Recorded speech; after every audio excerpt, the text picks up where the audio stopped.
ये कहानी एक ऐसे लड़के की है जो बहुत गरीब परिवार से था। पढ़ा लिखा था और बहुत दिनों से नौकरी की तलाश कर रहा था, लेकिन बहुत कोशिशों के बाद भी उसे अपने शहर में नौकरी नहीं मिल पा रही थी।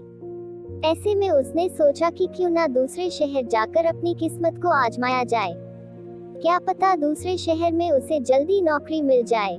अगले ही दिन उसने किसी से थोड़ा पैसे उधार लिए और ट्रेन का टिकट खरीदकर दूसरे शहर जाने की तैयारी करने लगे। अगले दिन वो दूसरे की शहर की तरफ रवाना हो गया। उसकी माँ ने उसे सफर में खाने के लिए एक टिफिन में रोटियां रख कर दी। गरीब लोग थे तो उनके घर में सब्जी एक ही टाइम बनती थी। ऐसे में उसकी माँ ने टिफिन में सिर्फ रोटियां ही दी थी। जब उसका आधा सफर तय हो गया तो उसे भूख लगी। उसने टिफिन निकाला और रोटियां खाने लगा। जिस तरह से वो रोटी खा रहा था, उससे उसके आसपास बैठे लोग उसे बड़ी हैरानी से देख रहे थे।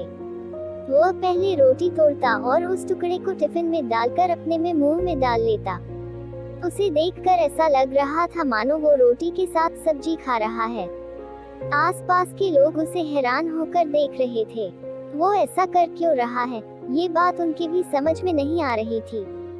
फिर उन्हीं में से एक व्यक्ति ने उससे पूछ ही लिया, भाई तुम्हारे पास तो केवल रोटियां ही हैं, तो उसे बार बार टिफिन में डालकर क्यों खा रहे हो। उस व्यक्ति की बात सुनकर उस लड़के ने कहा, मेरे पास केवल रोटियां ही है, लेकिन इस खाली टिफिन में रोटी डालकर मैं यह सोच रहा हूँ कि मैं रोटी के साथ अचार भी खा रहा हूँ। तो उस व्यक्ति ने पूछा कि क्या इससे तुम्हें अचार का स्वाद आ रहा है।